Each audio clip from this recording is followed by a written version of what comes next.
I'm William Cooper. In 1/6 gravity, everything would weigh 1/6, or 16.7% of its earth weight. In other words, a 180-pound man would weigh a mere 30 pounds. Think about this, ladies and gentlemen, because I'm going to strip away some of the bullshit that NASA's been shoving down your throats for years. Writers were speculating on the athletic abilities of men on the moon a long time before the space program and Apollo.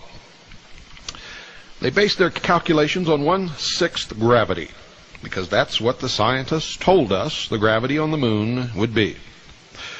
And the public was anticipating some of these spectacular athletic feats when astronauts explored the moon. Do you remember seeing any? None were ever performed, ladies and gentlemen. There just weren't any. And you say, well, they were weighted down with these big, giant, heavy suits. I got a bridge. You want to buy it? You may remember the televised pictures of astronauts moving around on the moon's surface. If so, we challenge you to recall any extraordinary feats at all. Because in all actuality, ladies and gentlemen, there were absolutely none. Zero. Zilch. Zip. Nothing. In the November 1967 issue of Science Digest, an article appeared by James R. Barrie entitled, How to Walk on the Moon. In it, Mr. Barrie predicted that men would be able to make 14-foot slow-motion leaps, perform backflips, and other gymnastics just like professionals, and be able to easily move up ladders and poles with their arms, not even having to use their feet. Another prediction was given in 1969 by the writers of U.S. News and World Report in an article entitled, U.S. on the Moon. Look it up. And they said, with gravity on the moon only 1/6 as strong as it is on Earth, a home run hitter in a lunar baseball game could drive a ball well over half a mile. A golfer's drive from the tee would sail clear over the horizon, out of sight. You wouldn't be able to see where it landed, even if you wanted to. See, the height an object will rise in a gravitational field, ladies and gentlemen, depends upon its initial velocity. And if an object had the same initial velocity in 1/6 gravity as it had on Earth, it would rise 6 times as high. If the initial velocity of the object were doubled over its Earth velocity, it would rise 24 times as high. And if tripled, it would rise 54 times the Earth height. Imagine the golf tournaments in such an atmosphere. A man jumps vertically by bending his knees and then flexing his thigh muscles to full extension. Try it yourself, right where you are. Get the feel of this so you'll know exactly what we're talking about. You see, when he does this, it propels him off the ground with a given initial velocity that can be measured. And if an astronaut were to jump vertically in 1/6 gravity with the very same effort expended on Earth, the initial velocity would be greater than on Earth. Therefore, the astronaut would go more than 6 times higher. And we haven't even gotten to these suits yet, so don't get ahead of me. We're going to cover that, folks, using NASA's own figures. You see, for the purposes of this broadcast, a conservative approach is taken, and I always do that with anything that we talk about, simply because I know that the wolves are out there ready to jump. We take a conservative approach in determining the relative jumping ability of astronauts in 1/6 gravity versus Earth gravity. A complicating factor, folks, is the alleged weight of the spacesuits and backpacks worn by the astronauts. Now here's where the fun begins. You see, NASA claimed, it's their own figures. I didn't make this up, and you can check yourself. NASA claimed that the gear weighed 185 pounds. Let me repeat that so that there's no misinterpretation. 185 pounds. Now this is a terribly oppressive weight to carry on the earth. But folks, it would be no problem whatsoever in 1/6 gravity. That is, assuming that the astronauts weighed 185 pounds and their gear weighed the same. And these are the NASA figures, and the astronauts, all of them, weighed pretty close to that figure. The total combined weight, ladies and gentlemen, in 1/6 gravity would be only 62 pounds. Now just ruminate on that a little bit. If the astronaut weighed 185 pounds, and his entire suit, all of his gear, weighed another 185 pounds, the equivalent combined total weight in 1/6 gravity would be only 62 pounds. And I'm here to tell you I could do amazing things if I weighed 62 pounds anywhere. Anywhere at all. But we didn't see any of that, did we? You see, this is still only 1/3 of an astronaut's body Earth weight, without any gear. Are you beginning to understand? Therefore, the astronauts should have been able to jump vertically far higher than they could on Earth without any burden. And you remember when they were tooling around in that little car and they were spinning their wheels and the dirt was flying up, making a rooster tail? Well, folks, that dirt didn't fly up very high, and it didn't stay up in the air. It came down really quick. And according to statistics, dust in a 1/6 gravity atmosphere, in fact, an atmosphere only 2% as dense as Earth's atmosphere, that dust should still be floating around somewhere, shouldn't it? But it didn't. How are we going to explain this? How does NASA explain it? Very simply, folks, they don't. They can't. They never could, and they never will. Quite a number of professional athletes, ladies and gentlemen, can jump over 3 feet off the ground when they are stretched out, such as in a basketball layup. And these athletes are the exception. But an average man in good condition can easily manage 18 inches in a standing vertical jump. Try it in your living room. Try it right now. I don't care how much you weigh. If you can't reach 18 inches, there's something really seriously wrong. Like you might be permanently injured and trying to jump from a wheelchair. It can be assumed that the astronauts, ladies and gentlemen, were capable of attaining this on Earth with a moderate effort, especially considering the rigorous training and the physical condition which they were expected to maintain. And in fact, if they did not maintain that certain specific physical conditioning, they would not have been allowed to make their flight. Are you following? Clear, crystal crisp logic that only comes from the hour of the time. And finally, folks, since John Young's vertical jumping during the Apollo 16 mission has been observed on film many times by all of you and by me, the question of spacesuit mobility and height attained can be discussed because we've all seen it. You can go down and rent videos from your local video rental store right now and watch it again. You can order videos from NASA. You can do all of these things.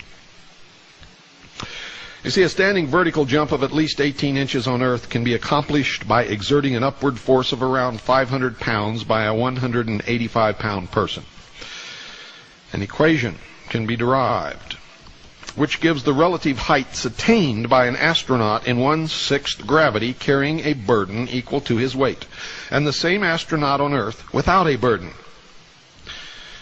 Now, it was assumed that in each case the upward forces were identical, since a jump from a standing vertical position only requires the knees to bend slightly. the spacesuits would not have hampered the astronauts appreciably. The televised pictures of John Young on the moon indicated that he was able to utilize his arms and legs for jumping in an essentially normal manner with very little, if any, restriction. Now, folks, this is where it gets very interesting. You see, the resulting ratio of relative jumping ability calculated turns out to be over 4. Over 4. Now, this means that even with the astronaut gear, Young should have been able to jump over 6 feet off the ground if the moon had 1/6 of the Earth's gravity. Now, let's be conservative. Let's say he should have been able to only jump 3 feet off the ground in 1/6 Earth's gravity. Did he?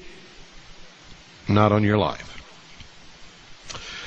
In actuality, his efforts lifted him at most, ladies and gentlemen, 18 inches off the ground. Observations indicated that Young made several attempts to jump as high as he could, but with no success in achieving a height of more than 18 inches. He is shown at the peak of one of his jumps in one of the famous NASA photographs. And if you can obtain this photograph, you will note the position of the top of Young's helmet in relation to the flag. Now, critics might claim that he wasn't really trying. Now, if you were on the moon and you had a chance to make a record jump and you knew that you were being viewed on television by billions of people around the world, are you trying to tell me that you wouldn't really try? Really? Is that what you're trying to say? Do you expect me, William Cooper, to believe such blithering nonsense? Because I don't believe it for 1 second. I think Young was trying the very best that he possibly could.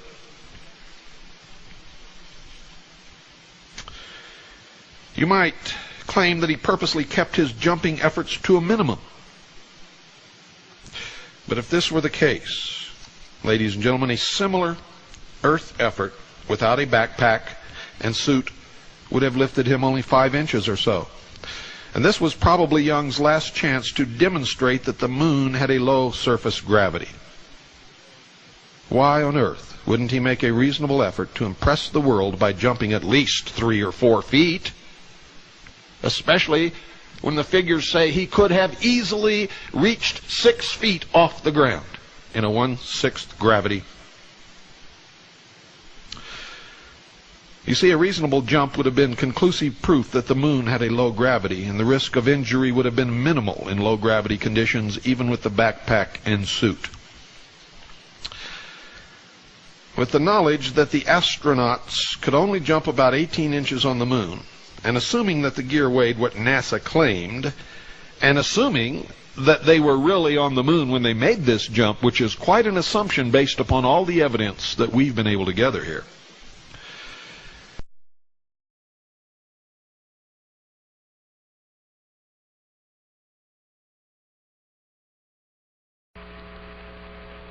Well, in my left hand I have a feather. In my right hand a hammer. And I guess one of the reasons we got here today was because of a gentleman named Galileo a long time ago who made a rather significant discovery about falling objects in gravity fields. And we thought that where would be a better place to confirm his findings than on the moon. And so we thought we'd try it here for you. The feather happens to be appropriately a falcon feather for our falcon. And I'll drop the 2 of them here, and hopefully they'll hit the ground at the same time. How about that? It proves that Mr. Galileo was correct in his findings. Dropping the hammer and the feather, and sure enough they both fall together, and that proves immediately that this experiment was done in a vacuum. So this movie set would have to have been evacuated. It would have to be a vacuum. But more than that, the 2 objects fall slowly. They would fall 6 times faster on the Earth because the gravity is stronger. You see them fall slowly on the moon. And so we thought we'd try it here for you. The feather happens to be appropriately a falcon feather for our falcon. And I'll drop the 2 of them here, and hopefully they'll hit the ground at the same time. How about that? This is also a very difficult image to fake. Well, actually, it isn't at all difficult to fake. NASA itself would repeat the very same trick, this time officially in the 1999 story From the Earth to the Moon. This time the actonaut held the hammer the other way up, so that we could see it was not the same fakery as the first time. Of course, that original demonstration by Apollo 15 doesn't in any way prove that it had taken place on the Moon. Before NASA reenacted the whole thing officially, we had already conducted our own experiment. Here we are in our London studio in 1G, complete with an atmosphere, and without the benefit of a vacuum chamber. There they go. As you can see, the feather and the hammer arrive on the ground at the same time. Now if we slow it down by the appropriate amount, lo and behold, these two items fall nice and slowly as per a 1/6 G environment. This illusion is all about calibration.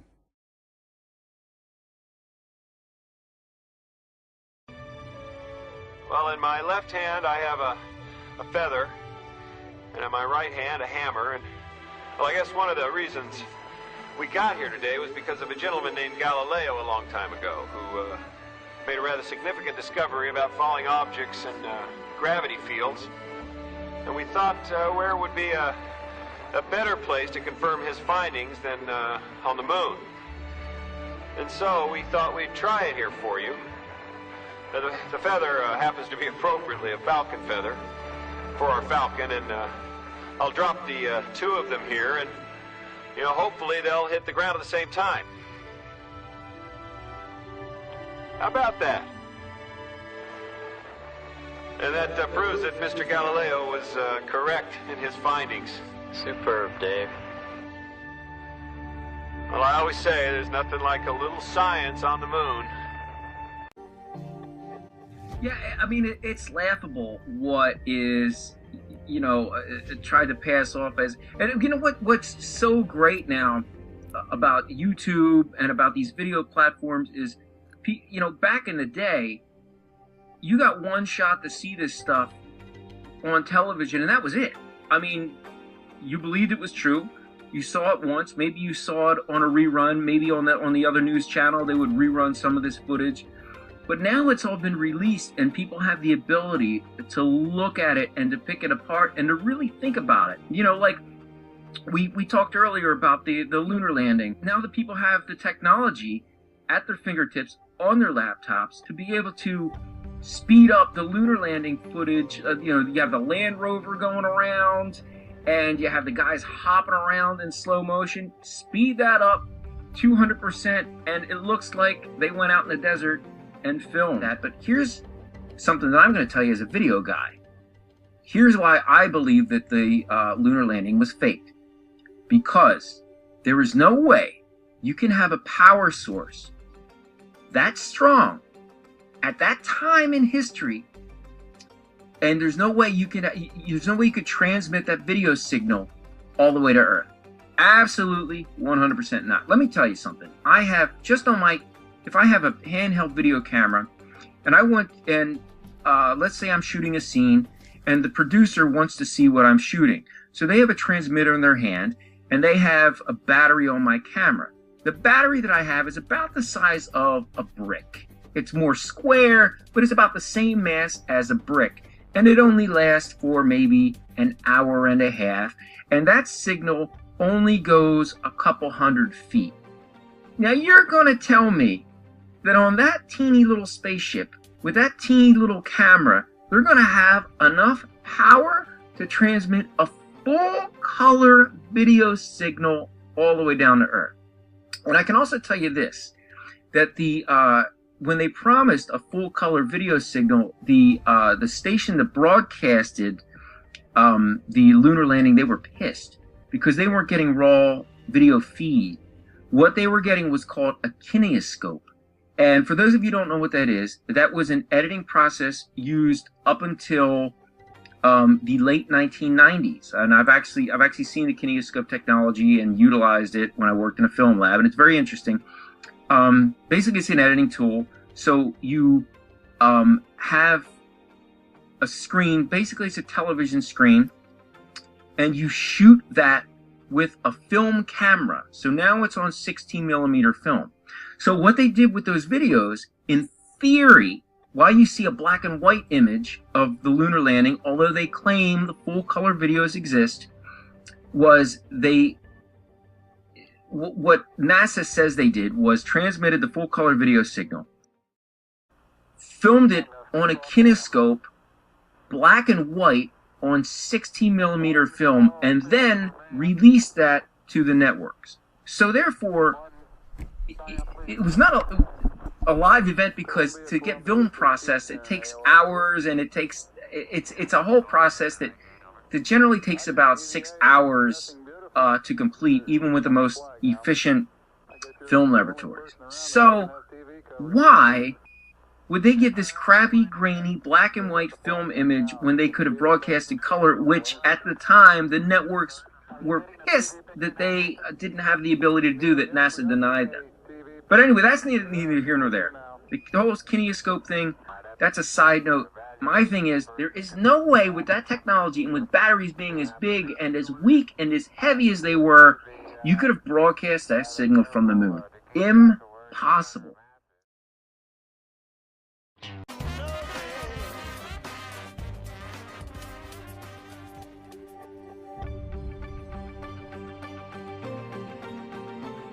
Because honestly, as an RF engineer, I look at this now and I'm like, how in the hell did I miss this? Well, I missed it because of my indoctrinated thinking, just like I missed the impossibility of 60 to 100 mile microwave shots because of an alleged curvature of the Earth. We were making them, but the curvature of the Earth absolutely prohibits that from happening. Something I never thought about, something I guarantee you that no other RF engineer has thought about, or if they have, then they're probably not going to be going to their boss and telling them, hey, we got a problem here, this shouldn't be working, because they'd probably be fired. You know, I'm sure you all understand how that works. All right, so the next thing we're going to do is, because we're not dealing in watts, which we're so used to using in our transmit power, we're going to be converting watts into decibels, okay?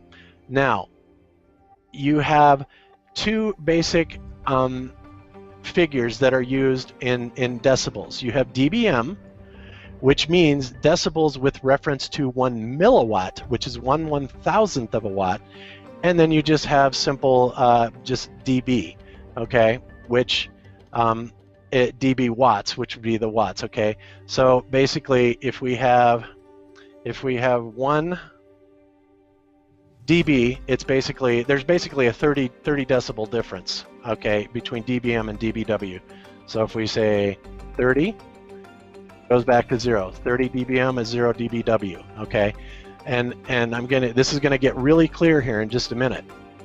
So what I'm going to do, first of all, is we're going to take this free space loss calculator, and we're going to find out how much power we have to be able to transmit over certain distances, okay? And again, this is all handy dandy, it's wonderful, all calculated for us.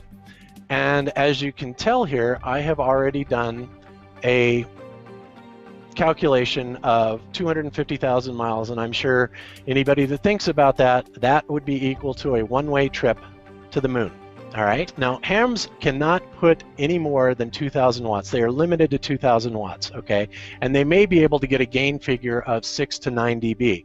So again, going back to our rule of thumb, if we have 2,000 watts maximum power input, which gives us maybe 1,500 watts at best output, and we give that through 9 dB, so we're tripling that power. So we go 1,500 watts to 3,000 watts is 3 dB, 3,000 watts to 6,000 watts is 6 dB, and 6,000 watts to 12,000 watts is 9 dB. So we have 12,000 watts ERP, all right? All right, so basically what this is saying is this is a 70 dB maximum power output, even with the best of circumstances. So let's go back to this. Transmitter gain, 70 dB. All right, receiver gain, let's give it I don't know, let's give it that same 9 dB. Calculate it. free space path loss is 108 decibels, okay? So what does that mean? That means to overcome this 108 dB loss of power, now we have to go to dBW, and let's put in 108, convert it. That means that we have to have a transmit power, and you can see this is a big number, 448,734. So we're talking about 63 billion, 95,734,448 watts. Jeez. Just to overcome the path loss. All right? Do you see a problem here? And this is only going one way to the moon. All right? Now let's look at something really ridiculous. Okay? Let's look at a distance, and let's all of a sudden now let's go to NASA's frequencies, and let's go to 10 gigahertz. All right? And let's say that they're transmitting, I don't know. And then we know the satellites can't put out a whole lot of power because they only have solar arrays on them.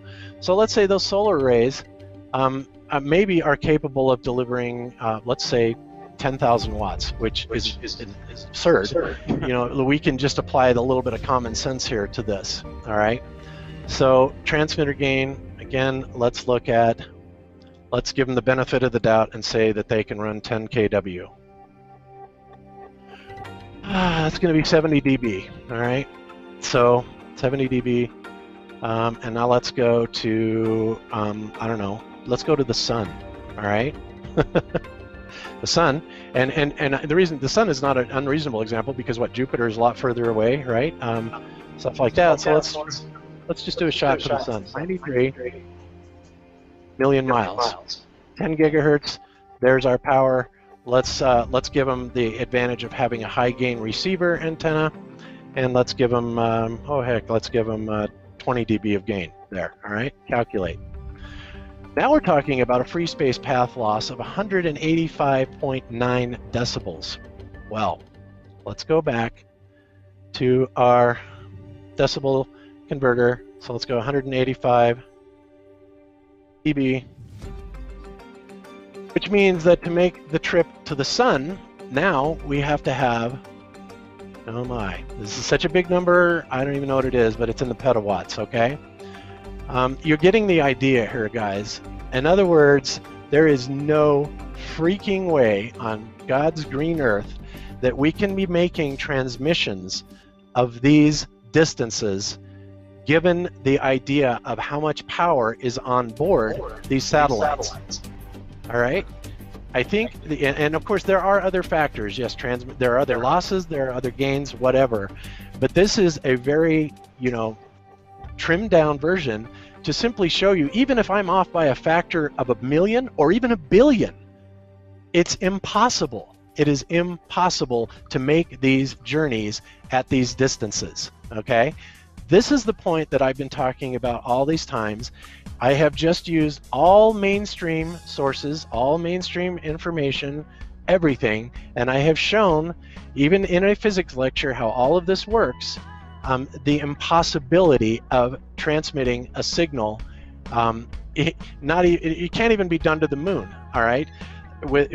Especially with what the hams can do. So what are the ham radio operators talking about when they say, well, we're doing these EME bounces? Well, first of all, EME bounce, if you're talking about a 250,000 mile trip, that means that you've got a 500,000 mile or 500,000 mile journey, that this limited power that the hams can use to go up there and bounce back.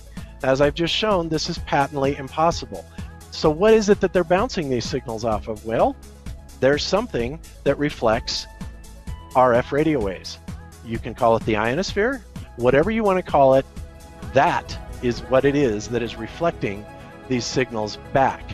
So yes, they honestly do believe that they're doing it, but as I have just shown, using all mainstream calculations and all mainstream science, the impossibility of it goes beyond silly, right?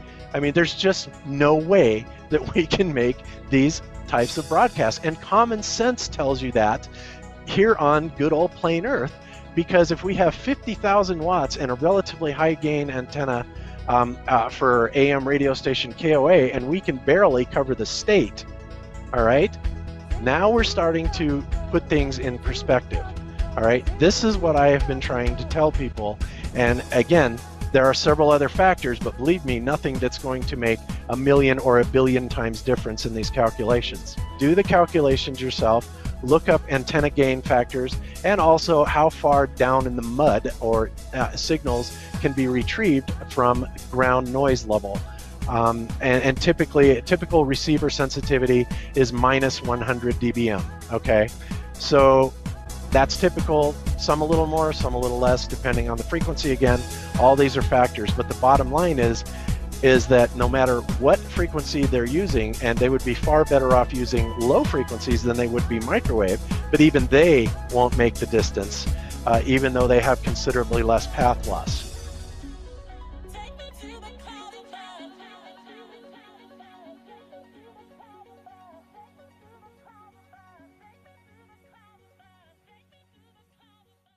I'd go to the moon in a nanosecond. The problem is we don't have the technology to do that anymore. We used to, but we destroyed that technology, and it's a painful process to build it back again.